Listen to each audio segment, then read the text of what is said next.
Episode start होते ही अपनी friend के साथ जिनशैंग के इंटरनेशनल एयरपोर्ट में पहुंच जाती है और वे एयरपोर्ट में तो उसको फेमस एक्ट्रेस सोंग लिन लेन दिखाई देती है, जिसको देख के तो शी बहुत एक्साइटेड होते हुए कहती भी कि ओ वाह, मैं तो कितना ज़्यादा लकी हूँ कि जिस एक्ट्रेस को मैं हमेशा फॉलो करती हूँ वो तो मुझे यहाँ पे एयरपोर्ट में मिल गई और मैं तो बिलीव ही नहीं कर पा रही हूँ कि यहाँ पे सोंग लिन लेन आ गई है। फ्रेंड कहती है कि और सही में मैंने तो इस बात को रियलाइज ही नहीं किया था कि वो टीवी में जितनी स्टनिंग दिखती है वो रियल लाइफ में भी उतनी ज़्यादा मुझे प्रिटियर दिखाएगी और वो ऑलमोस्ट 50 की एज में इतनी ज़्यादा अच्छी दिखाई देती है और प्रिटी है। सही में तो कुछ ज़्यादा लकी ही है ना। बट वेल उसकी एज इतनी ज़्यादा जब बड़ी है मुझे तो लगता है कि कंफर्मेशन के साथ पक्का वो मैरिड ही होगी। और वैन बैक देन जब मैं कॉलेज में थी तब तो मैंने इस गॉसिप को भी सुना था कि वो सीक्रेटली मैरिड है और उसके तो 2 सन्स भी है। शु हैरान होते हुए कहती कि नहीं, ऐसा बिल्कुल भी नहीं है और कौन सा बेकार सा रिपोर्टर है जिसने गार्बेज से न्यूज़ को छाप दिया बस कुछ पैसों को कमाने के लिए। और वेल तुम मेरी फ्रेंड, तुम उसके शेड्यूल को तो देखो, वो हर डेकेड में कितना ज़्यादा काम को करती है, उसके हर एल्बम सोल्ड आउट जाते हैं, उसको तो कभी भी बहुत ज़्यादा रिलैक्स करने का भी टाइम नहीं मिलता। तब क्या तुम्हें सही में लगता है कि उसको कपल गोल्स को पूरे करने का टाइम मिलेगा? वो कहती कि हावेल तुम्हारी बात सही है बट हावेल एक रूमर तो रूमर होता है ना, इसलिए वेल मैं तो बस रूमर के बारे में कह रही थी। बट सिंस जब हमने उसको यहाँ पे स्पॉट ही कर लिया तब क्या तुम्हें वो बारे में पता नहीं? वो एक न्यूज़ जिस न्यूज़ को हमने देखा था कि कैसे वो एक वेडिंग रिंग के साथ पकड़ाई थी एक बाहर घूमते हुए। वो कहती कि अरे नहीं यार, ऐसा बिल्कुल भी नहीं है। और जो जर्नलिस्ट लोग तो रहते हैं ना, ये लोग तो कोई भी न्यूज़ को छाप देते बस कुछ पैसे को कमाने के लिए। और वेल सीक्रेटली अगर वो मैरिड होती तब को तो उसी में लगता है कि वो इतने सारे काम को कर भी पाती। और कहती कि ठीक है अब तुम सब बकवास को छोड़ो और मैं तो उनसे मिलने के लिए ही जा रही हूँ। और फिर तभी जब वो आगे बढ़ रही थी तब तो वही मशहूर एक्ट्रेस सोंग लिन लेन अपने सारे फ्रेंड्स को कहती कि ठीक है गैस, अब मैं आज रात को आप लोगों से कॉन्सर्ट में ही मिलूंगी, तब तक आप लोग सेफ रहना। वो वहाँ से आगे बढ़ जाती है, जिसको देख के तो शुई कहती भी कि ओ माय गॉडनेस, सही में मैंने जितना इसको एक्सपेक्ट किया था ये तो से भी और भी ज़्यादा काइंड और अच्छी इंसान है। और सही में आप देखना मेरी फेमस फेवरेट एक्ट्रेस, मैं तो आपको सारे बेकार से रूमर से हमेशा प्रोटेक्ट करके ही रहूँगी। तभी तो पीछे से उसकी फ्रेंड कहती कि अरे शुई वो जा चुकी है और तुम्हें अभी भी उसकी बहुत ज़्यादा बड़ी फैन गर्ल बनना बंद कर देना चाहिए। जिसके बाद तो अगले सेकंड हमें दिखाई देता है कि वो एक्ट्रेस आगे बढ़ के नहीं पता कि बट किसी से बात करने लग जाती है और उससे जिससे बात कर रही थी वो और की नहीं बल्कि शायन था, जो उसे कह रहा था कि ठीक है तो फिर मैं अपनी गर्लफ्रेंड को लेने के लिए आ ही गया हूँ, शायद से मैं अगर मेरे पास फ्री रहता तो मैं तुमसे मिल भी लेता। वो कहती कि हाँ वेल अगर मेरा भी आज कॉन्सर्ट नहीं रहता तो मैं तुमसे मिल लेती। और सही में मुझे तो एक्चुअली देखना भी था कि मेरे ब्रदर की जो एक उसकी जो डार्लिंग स्वीट हार्ट है भलो कैसे दिखाई देती है। और ये लोग की बातों से हमें पता चल रहा था कि ये लोग तो पक्का से रियल वाले ब्रदर और सिस्टर ही है। जानते भी अगले सेकंड तो पीछे से शान जब उसे बात कर रहा था शुआ जाती है और कहती कि ठीक है शियान आई एम बैक, अरे देखो मैं तो यहाँ पे आ गई और तुम्हें पता है मैंने तो यहाँ पे सोंग लिन लेन को भी देखा जिनकी मैं बहुत बड़ी फ्रेंड हूँ और मैंने तो उनके बहुत सारे पिक्चर्स भी खरीदे। और तभी तो उसकी फ्रेंड भी उसे हेलो कहती है और तभी वो लोगों को कहती है कि ठीक है शान तुम मेरे बारे में चिंता मत करो और अपने लगेज को मैं खुद ले जा लूँगी और प्लीज़ हरी और तुम शुई को संभालो। और उसे शुई से पूछता है कि ओ वाह तो फिर तुम सोंग लिन लेन की इतनी ज़्यादा बड़ी फ़ैन हो? हाँ ये मैं तो उसकी बहुत बड़ी फ़ैन हुई और तुम्हें तो ये बात तो पता ही है ना पहले से। और वेल जब मैं फर्स्ट टाइम तब मैं तुमसे तुम्हारे मिलने के लिए तुम्हारे प्लेस में आई थी तब मैंने इस चीज़ को लाइक नहीं किया था कि तुम्हारे पास उस फेमस एक्ट्रेस के भला के इतने सारे एल्बम्स और बाकी चीज़ें भी है। जिस पर अगले सेकंड उसके बालों को 10 फीट पकड़ के अगले सेकंड शुई के पास आगे बढ़ते हुए कहता है कि सही में मुझे पता नहीं था कि मैं मेरे से भी ज़्यादा तुम उसकी बहुत बड़ी फेवरेट फ़ैन हो। वो कहती है कि ओ वाह तुम्हारा जो बॉयफ्रेंड है वो तो एक दूसरी अनदर वुमेन से जेलस हो रहा है। और सही में क्या तुम्हें पता नहीं है कि वो तो एक एक्टर है,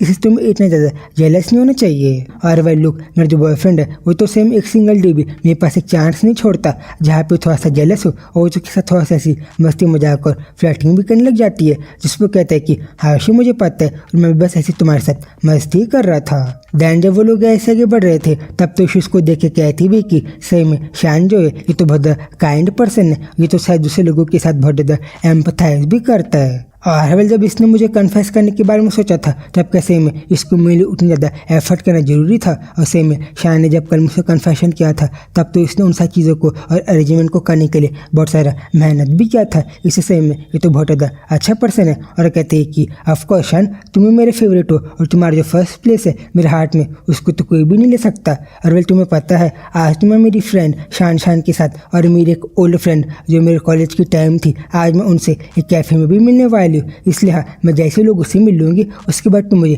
पिकअप करने के लिए आ जाना और हम लोग उसके बाद मिल लेंगे। वो फाइन कहता है। तब जो लोग ऐसी बात कर रहे थे तब तो उसकी फ्रेंड कहती भी कि अरे भला तुम लोग भला कब तक वहाँ पे ऐसी बातचीत करोगे और क्या भी हमें यहाँ से आगे नहीं बढ़ना चाहिए, जिस पे लोग उसे यस कहते और आगे चल के अपने रूम में जाने के लिए आगे बढ़ जाते हैं। देन फिर से सीन थोड़ा सा बहुत देर बाद चेंज होता है और हम लोग उसी कैफे का सीन देखते हैं जहाँ पे शू को अपनी फ्रेंड से मिलना था, जहाँ पे तभी शू और उसकी फ्रेंड तो आके बैठ गए थे और उसकी फ्रेंड कहती भी कि same shoe I am really sorry कि हम लोग को यहाँ पे इतना ज़्यादा वेट करना पड़ रहा है। और वेल हमारी जो ओल्ड फ्रेंड है, हमारी ओल्ड क्लासमेट सही में वो तो यहाँ पे आने में बहुत ज़्यादा टाइम लगा रही है। शू भी कहती है कि हाँ ये बात तो सच है कि आज जब मैं शान के साथ डेट में जाने वाली थी तुमने तो उन सारे टाइम को भी वेस्ट कर दिया, पर ठीक है अब मैं भला कर ही क्या सकती हूँ। देन तभी लोगों की जो फ्रेंड जिनसे लोगों को मिलना था वो अचानक से वहाँ पे आ जाती है और कहती कि ठीक है गाइस आई एम हियर और I am really sorry but क्योंकि मुझे मेरे एक व्लॉग को भी पोस्ट करना था, मुझे मेरे कुछ एडिटिंग के काम को भी करना था,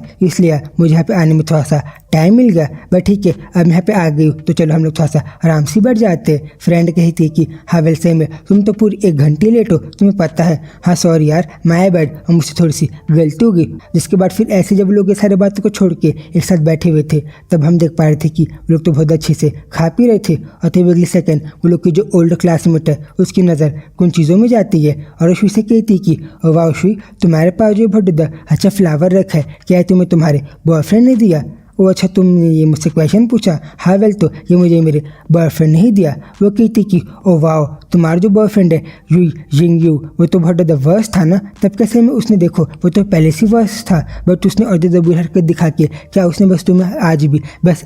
सिंगल रोज़ दिया। तभी शू से टोकते हुए कहती कि नहीं ये रोज़ मुझे यू शेंगयू ने नहीं दिया बल्कि उसे तो मेरा कब का ही ब्रेकअप हो गया और मुझे तो खुद भी आया नहीं कि भला मैं ब्रेकअप की भला कि इतना ज़्यादा टाइम और महीने ही बीत गए। जिस पर थोड़ी सी शौक थी कि शू का उसे ब्रेकअप हो गया। वो थोड़ा सा शांत होने के बाद कहती कि ओ वाओ सिंस अब जब तुम दोनों का ब्रेकअप हो गया तब से में मेरे पेट में एक बात थी जिसको मैंने कब से बचा के रखा था बट क्योंकि अब तुम लोग का ब्रेकअप हो गया क्या मैं तुम्हें मेरा एक सीक्रेट बताऊँ जिन बातों को मैं तुम्हें पहले कभी बता नहीं पाई। हाँ तो मुझे बताओ ना कि भला तुम्हें मुझे क्या बात बताना है। अच्छा तो फिर बैक इन कॉलेज जब वो जो शू शेंग था जब वो अपने सारे टाइम को तुम्हें चेस करने के लिए और तुम इम्प्रेस करने में टाइम बिताता था तब मुझे याद है एकदम करेक्टली कि वो बात को हुए 2-3 साल तो बीत गए ना। तो द ट्रूथ इज वॉर में तो हमेशा से इन्वॉल्व ही थे और प्रोबेबली तुमको तो पता नहीं होगा ना कि हम लोग के बीच में हल्का फुल्का कुछ ना कुछ तो चल ही रहा था और वेल बेसिकली मैं उसकी एक बैकअप ऑप्शन थी और क्योंकि उसका दिमाग तो बस तुम्हारे ऊपर ही स्टक था।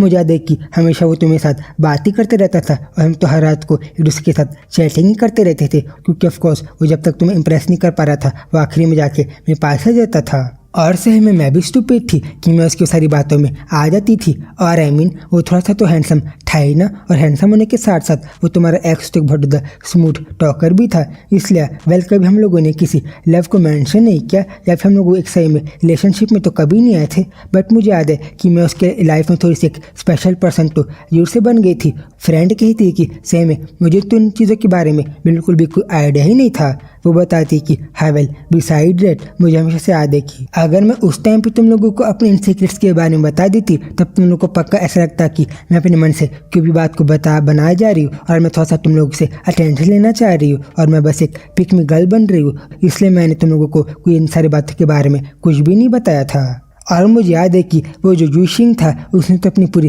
पर्सनैलिटी को इन चीज़ों के अराउंड ही बनाया था कि कितना ज़्यादा वॉर्न बॉयफ्रेंड है और कितना ज़्यादा अच्छा है बट इन रियलिटी वो तो ऐसा बिल्कुल भी नहीं था। वो तो ज़्यादा कुछ नहीं पता बट गर्ल लड़कियों के साथ बस ऐसी अराउंड और बस घूमता रहता था और बस टाइम पास ही करता था। और वेल इन द एंड जब उसका सारा गेम खेलना हो गया था उसने सारे अपने हाथों को साफ ही कर लिया था। मुझे याद है कि तब तो बस क्लेम ही करते रहता था कि इस गर्ल के साथ मैं रह चुका हूँ, इस गर्ल में ये मेरी गर्लफ्रेंड थी और बाकी चीज़ें। बट इन सब चीज़ों और थोड़ी सी हरकत के बाद भी वो तो ऐसे दिखाता था कि उसका जो पूरा मॉरल हाई ग्राउंड है वो तो बहुत अच्छा है, मतलब कि वो उसकी हरकत बेकार थी बट वो अपने आप को एकदम ज़्यादा नोबल इंसान बताता था। और है वह लुक्शुई मैं ऐसा चीज़ों को तुम्हें इसलिए नहीं बता रही हूँ क्योंकि मुझे तुम्हें तुम्हारे पास्ट के बातों को याद दिलाना है बट मैं तुम्हें इसलिए बता रही हूँ क्योंकि वेल मुझे लगा कि ये टाइम सही था जब मैं तुम्हें अपने इन सारे मन की बातों को बता दूँ। तभी उसकी फ्रेंड कहती थी कि हाँ ठीक है चिल, और वैसे भी एनीवेज जो पास्ट था वो तो बस अब पास्ट ही है और हमें उन सारी बातों के बारे में ज़्यादा डिस्कस नहीं करना चाहिए। हाँ यार तुमने सही कहा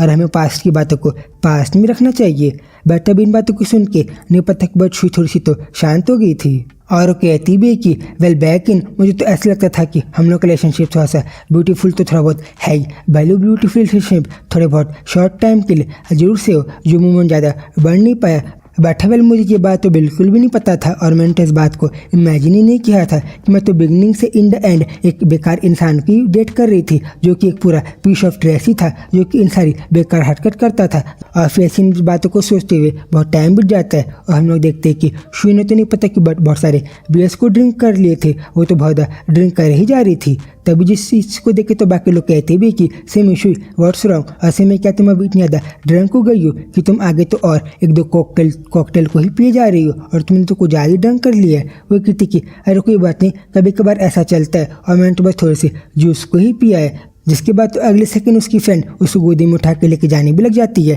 तभी चाइल्डहुड फ्रेंड कहती कि अरे गाइस क्या मैं तुम उनकी हेल्प करूँ। वो बताती कि अरे नहीं कोई बात नहीं, शू तो बस मुझे बस शू को लेके बस थोड़ा सा बाहर ही जाना है। और फिर जब वो लोग ऐसे आगे बढ़ रहे थे तब तो शू बहुत सैड होते हुए कहती हुई कि ऐसे में मुझे पता नहीं था कि अगर कोई इंसान हमें इतना ज़्यादा धोखा देता है और हमें रिसीव करता है और हमें बुद्धू बनाता है तो सेम हमें इतना ज़्यादा प्रेजेंट में भी हर्ट होता है। उन सारी बातों के बारे में जानते हुए वो तो बहुत सैड भी हो गई थी। लेकिन तभी हमें अपने सामने से शान आता हुआ दिखाई देता है, जिसको देख के तो कहती भी कि सेम में बैक देन अगर शान को इन सच्चाई के बारे में पता चल जाता तब तो मुझे पक्का पता है कि वो तो शायद से पक्का मुझे बहुत ज़्यादा बेटर फील करवाता। और अवेल शान तुम भला कैसा फील करोगे अगर तुम्हें मेरे सारे बातों के बारे में भी पता चल गया तो। और मुझे पता है कि अगर तुम्हें इन सारी बातों के बारे में पता चला तो तब तो पक्का तुम्हें मुझसे भी ज़्यादा हर्ट होगा ना, जितना हर्ट मुझे अभी हो रहा है। और तुम तो पक्का मुझसे भी ज़्यादा दर्द फील करोगे ना इन चीज़ों को जानने के बाद। और फिर अगले सेकंड शुई के पास आके उसको बहुत टाइटली हक भी कर लेता है और पूछता है कि शुई व्हाट्स रॉन्ग, भले तुम अभी कुछ ज़्यादा